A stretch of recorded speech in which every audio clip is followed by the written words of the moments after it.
یادگار غالب episode number 5۔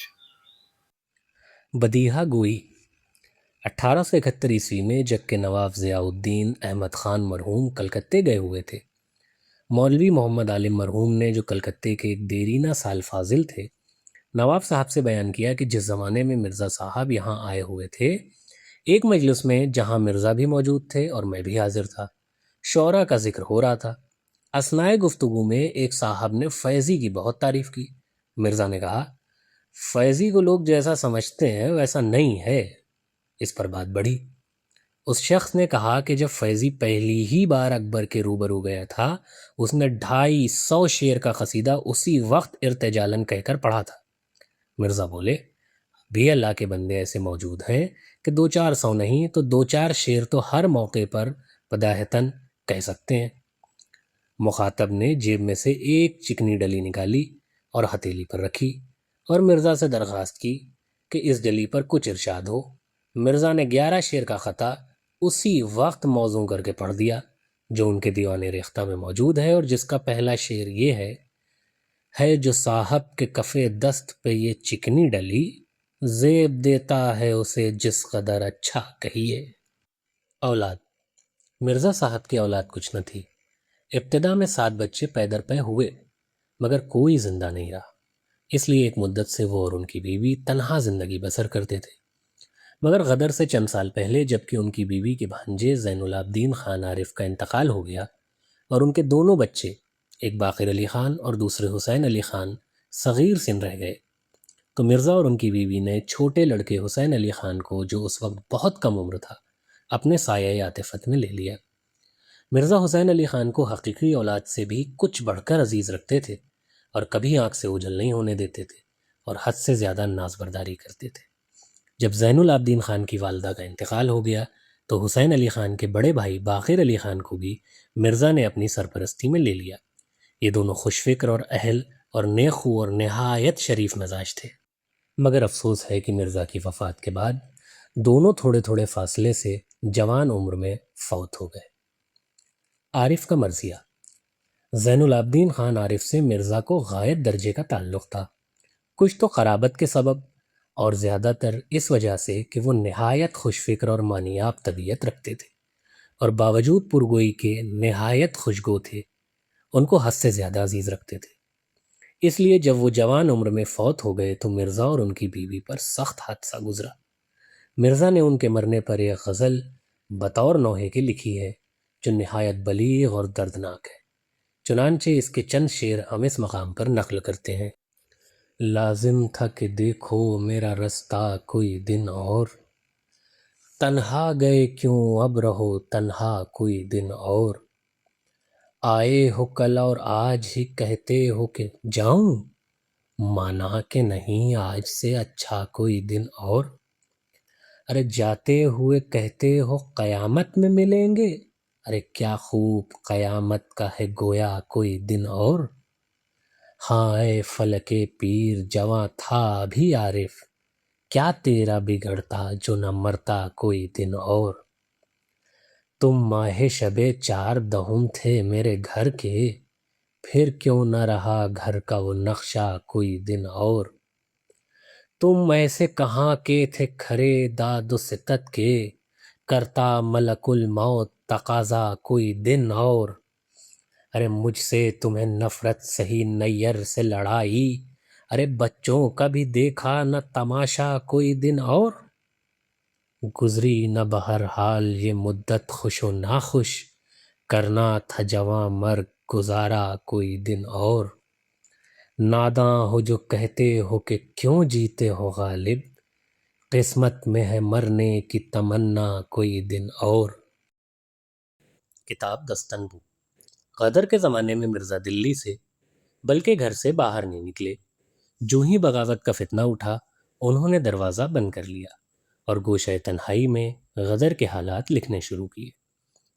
اگرچہ فتح دہلی کے بعد مہاراجہ پٹیالہ کی طرف سے حکیم محمود خان مرحوم اور ان کے ہمسایوں کے مکان پر، جس میں ایک مرزا بھی تھے، حفاظت کے لیے پہرا بیٹھ گیا تھا، اس لیے وہ فتح مند سپاہیوں کی لوٹ کھسوٹ سے محفوظ رہے، مگر پھر ان کو طرح طرح کی کلفتیں اٹھانی پڑی۔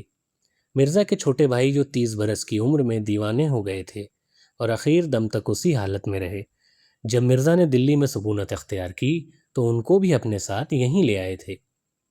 مرزا کے مکان سے ان کا مکان تقریباً 2000 قدم کے فاصلے پر تھا۔ ایک دربان اور ایک کنیز کے دونوں عمر رسیدہ تھے، ان کے پاس رہتے تھے۔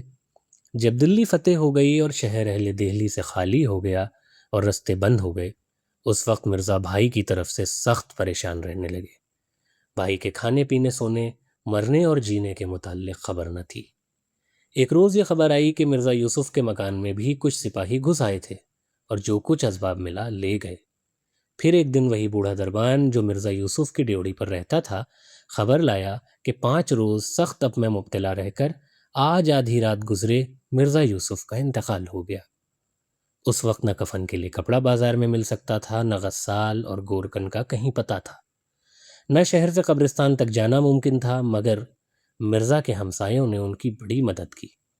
پٹیالے کی فوج کے ایک سپاہی جو حفاظت کے لیے تعینات تھا اور مرزا کے 2 آدمیوں کو ساتھ لیا اور مرزا صاحب کے ہاں سے 2 سفید چادریں لے کر مرزا یوسف کے مکان پر پہنچے اور بعد غسل اور تجہیز و تکفین کے مسجد کے صحن میں جو مکان کے قریب تھی دفن کر دیا۔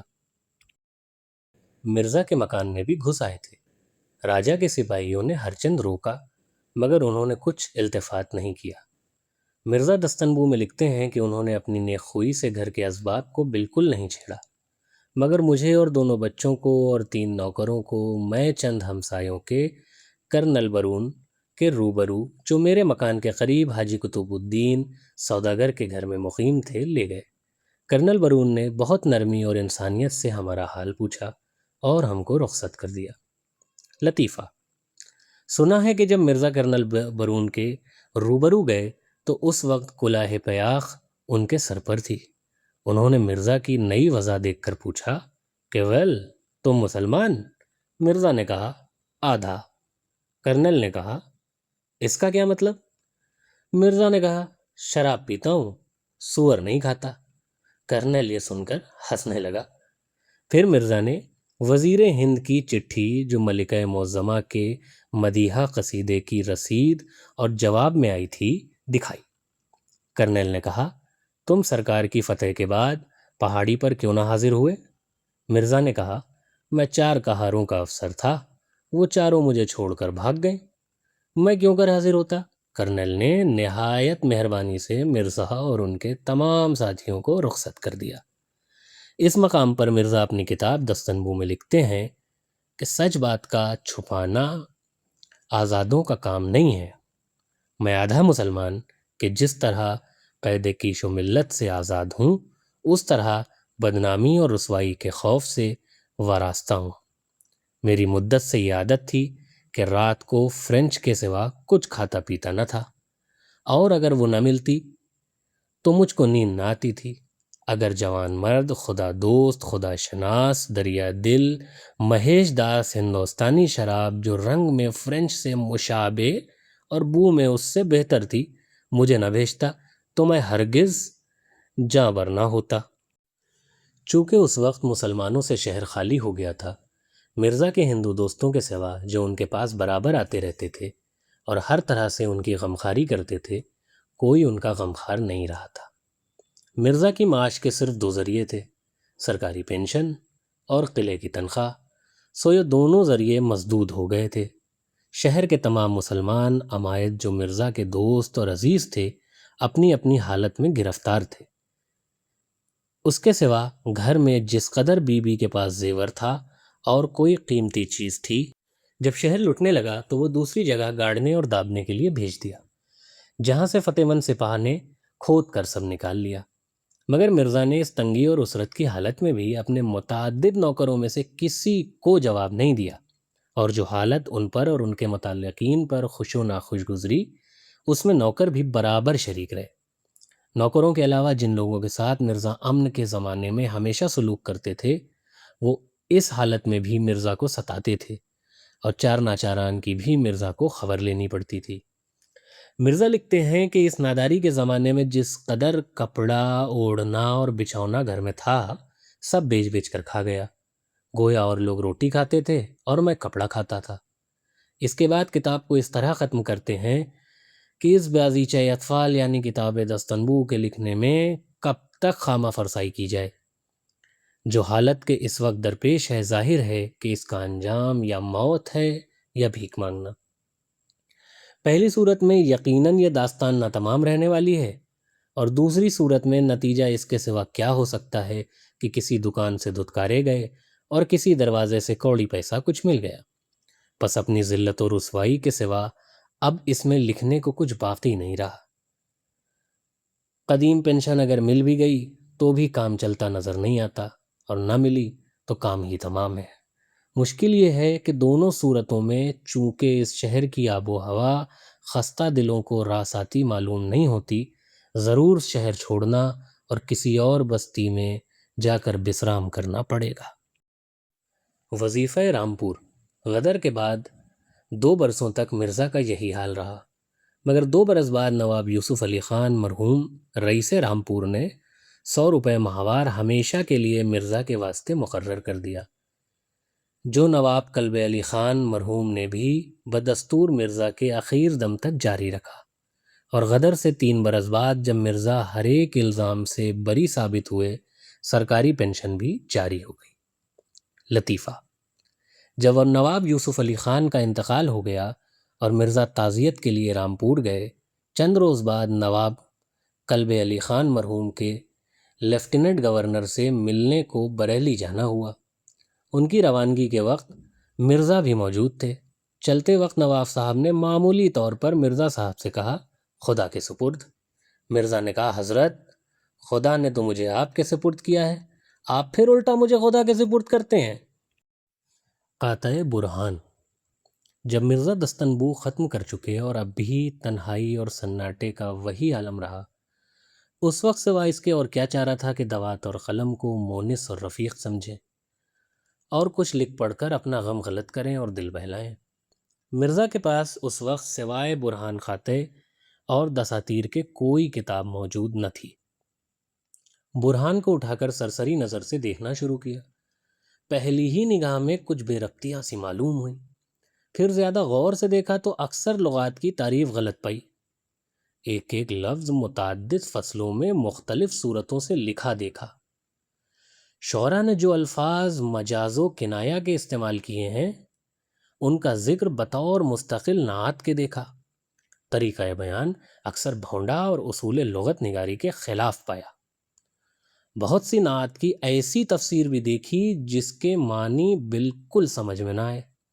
مرزا نے یادداشت کے طور پر جو مقام قابل اعتراض نظر آئے ان کو ضبط کرنا شروع کیا. شدہ وہ ایک کتاب بن گئی جس کا نام قاطع برہان رکھا گیا اور 1276 ہجری میں چھپ کر شائع ہو گئی. پھر مرزا نے 1277 ہجری میں باضافہ دیگر مضامین و فوائد اس کو دوسری بار چھپوایا اور اس کا نام درفش کاویانی رکھا.